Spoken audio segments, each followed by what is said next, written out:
नमस्कार दोस्तों, आपका अपने चैनल मनोज गुप्ता एकेडमी में आपका स्वागत है। दोस्तों, आज हम कक्षा 8वीं के भूगोल में पार्ट 2 पृथ्वी की आंतरिक संरचना इस पाठ का स्वाध्याय अर्थात प्रश्नोत्तर करने वाले हैं। दोस्तों, अभी तक आप लोगों ने इस चैनल को सब्सक्राइब नहीं किया तो प्लीज सब्सक्राइब और चैनल लाइक कीजिए और अपने फ्रेंड्स के साथ शेयर कीजिए। ये है पार्ट 2 पृथ्वी की आंतरिक संरचना, उसका स्वाध्याय कर लेते हैं। प्रश्न 1 में क्या दिया गया है? उपयुक्त विकल्प के सामने सही का चिन्ह लगाओ। उसमें से पहला प्रश्न है, भूपटल के 2 स्तर होते हैं और विकल्प क्या दिया गया है? पहला बाहरी और आंतरिक भूपटल, दूसरा महाद्वीपीय एवं महासागरीय भूपटल, तीसरा धरातल एवं महासागरीय भूपटल और चौथा दिया गया मैंटल एवं क्रोड।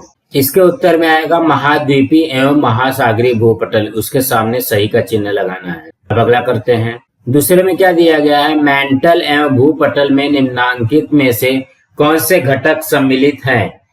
ऑप्शन में दिया गया सिलिका, मैग्नीशियम, एल्यूमिनियम, लौह। इसके उत्तर में आएगा मैग्नीशियम। अब अगला करते हैं। तीसरे में क्या दिया गया? पृथ्वी के आंतरिक क्रोड में निम्नलिखित में से कौन से अयस्क प्राप्त होते हैं? ऑप्शन में दिया गया लौह मैग्नीशियम, दूसरा मैग्नीशियम निकेल, तीसरा दिया गया एल्यूमिनियम लौह और चौथा दिया गया लौह निकल। इसमें आएगा लौह निकेल।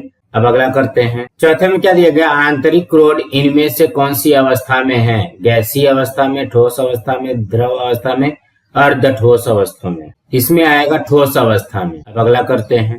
पांचवें में क्या दिया गया? बाहरी क्रोड निम्न में से किससे बना है? ऑप्शन में पहला दिया गया लौह, दूसरा सोना, तीसरा हाइड्रोजन, चौथा ऑक्सीजन। इसके उत्तर में आएगा लौह। अब हम अगला करते हैं। छठवें में क्या दिया गया? हम पृथ्वी के जिस स्तर पर रहते हैं उसे क्या कहते हैं? ऑप्शन में दिया गया मैंटल, क्रोड, भूपटल, महाद्वीपीय भूपटल। इसके उत्तर में आएगा महाद्वीपीय भूपटल। अब हम अगला करते हैं। सातवें में क्या दिया गया? कौन सी भूकंप तरंगे द्रव माध्यम से गुजर सकती है? ऑप्शन में दिया गया प्राथमिक तरंगे, द्वितीय तरंगे, पृष्ठीय तरंगे और सागरीय तरंगे। इसके उत्तर में आएगा प्राथमिक तरंगे। अब हम अगला प्रश्न करते हैं। प्रश्न 2 में क्या दिया गया? कथन सही है या गलत? गलत कथनों को सुधारो। उसमें से पहला है, पृथ्वी के आंतरिक भागों में पदार्थों का घनत्व तो समान नहीं है। इसके उत्तर में आएगा सही। अब अगला करते हैं। दूसरे प्रश्न में क्या दिया गया है? पृथ्वी का आंतरिक क्रोड कठोर चट्टानों से बना है। इसके उत्तर में आएगा यह गलत कथन है। सुधारित कथन क्या है? पृथ्वी का आंतरिक क्रोड मुख्य रूप से लौह और कुछ मात्रा में निकेल तत्वों से बना है। अब अगला करते हैं। तीसरे में क्या दिया गया? बाहरी क्रोड से द्वितीय तरंगे नहीं गुजर सकती। इसके उत्तर में आएगा सही। अब अगला करते हैं। चौथे में क्या पूछा गया है? महाद्वीपीय भूपटल सिलिका एवं मैग्नीशियम से बना है। इसके उत्तर में आएगा गलत और सुधारित कथन में आएगा महाद्वीपीय भूपटल सिलिका एवं एल्यूमिनियम से बना है। अब अगला प्रश्न करते हैं। प्रश्न 3 में क्या दिया गया है? उत्तर लिखो। उसमें से पहला प्रश्न है, भूपटल के कौन से 2 विभाग होते हैं? उनके वर्गीकरण का आधार क्या है? इसके उत्तर में आएगा पहला, भूपटल के 2 विभाग है, महाद्वीपीय भूपटल और महासागरीय भूपटल। दूसरा, भूमि और जल भूपटल के वर्गीकरण का आधार है। तीसरा, भूपटल के जिस भाग पर पहाड़, पठार, मैदान आदि के रूप में विस्तृत भूमि है उसे महाद्वीपीय भूपटल कहते हैं। और चौथा है, भूपटल के जिस भाग पर विस्तृत महासागर है उसे महासागरीय भूपटल कहते हैं। अब अगला करते हैं। दूसरे में क्या दिया गया? मेंटल को दुर्बलता मंडल क्यों कहा जाता है? इसके उत्तर में आएगा पहला, मेंटल का ऊपरी भाग, ऊपरी मेंटल अधिक प्रवाही है। दूसरा, मेंटल के मध्य में लगभग 100 किलोमीटर से 200 किलोमीटर के भाग में प्रचंड गर्मी या उष्मा के कारण चट्टानें पिघलती हैं और वहां लावा रस तैयार होता है।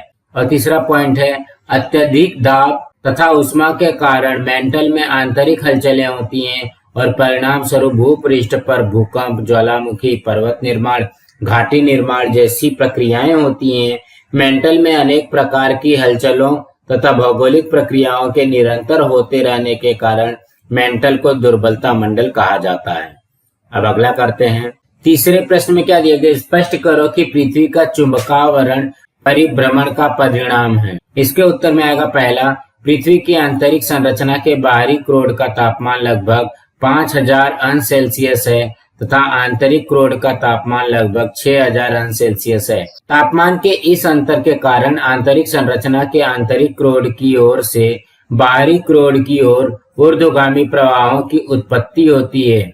दूसरा, पृथ्वी के परिभ्रमण के कारण इन ऊर्ध्वगामी प्रवाहों को भंवर जैसी घुमावदार गति प्राप्त होती है। और तीसरा, घुमावदार तथा चक्राकार गति के कारण भंवरों के मध्य में विद्युत प्रवाह उत्पन्न होते हैं, जिसके परिणाम स्वरूप चुंबकीय क्षेत्र का निर्माण होता है। और चौथा है, इस चुंबकीय क्षेत्र के कारण पृथ्वी के चारों ओर एक आवरण तैयार होता है, इसे चुंबकावरण कहते हैं। इस प्रकार पृथ्वी का चुंबकावरण परिभ्रमण का परिणाम है। अब हम अगला प्रश्न करते हैं। प्रश्न 4 में क्या दिया गया? स्पष्ट आकृतियां बनाओ और शीर्षक दो। यहाँ पे देखो, पहले में क्या बनाना है? पृथ्वी का आंतरिक भाग। तो ये रहा हमारा पृथ्वी का आंतरिक भाग और इसके नाम दिया गया है। आपको इसको इस तरीके से लिखना है। अब अगला करते हैं। दूसरे प्रश्न में किसका चित्र बनाना है? चुंबकीय ध्रुव एवं विषुवत रेखा। तो इसका ये चित्र है। यहाँ पे देखो, चुंबकीय आस है, भौगोलिक आस है, इस तरीके से आपको बनाना है। अब अगला प्रश्न करते हैं। 5वें प्रश्न में क्या दिया गया है? भौगोलिक कारण लिखो। उसमें से पहला प्रश्न है, पृथ्वी के आंतरिक भागों में विभिन्नता पाई जाती है। इसके उत्तर में आएगा पहला, पृथ्वी की आंतरिक संरचना की 3 परतों भूपटल, मेंटल और क्रोड में पाए जाने वाले तत्वों, खनिजों, तापमान तथा दाब में भिन्नता है। दूसरा, पृथ्वी की आंतरिक संरचना में अ महाद्वीपीय भूपटल तथा महासागरीय भूपटल, ब भूपटल तथा मेंटल, क ऊपरी मेंटल तथा निचला मेंटल, ड मेंटल तथा क्रोड, ई बाहरी क्रोड तथा आंतरिक क्रोड को एक दूसरे से अलग करने वाली संक्रमण परतें हैं। इस प्रकार पृथ्वी के आंतरिक भागों में असातत्य विलगता पाया जाता है। असातत्य विलगता को हम लोग विभिन्नता भी बोल सकते हैं। अब अगला करते हैं।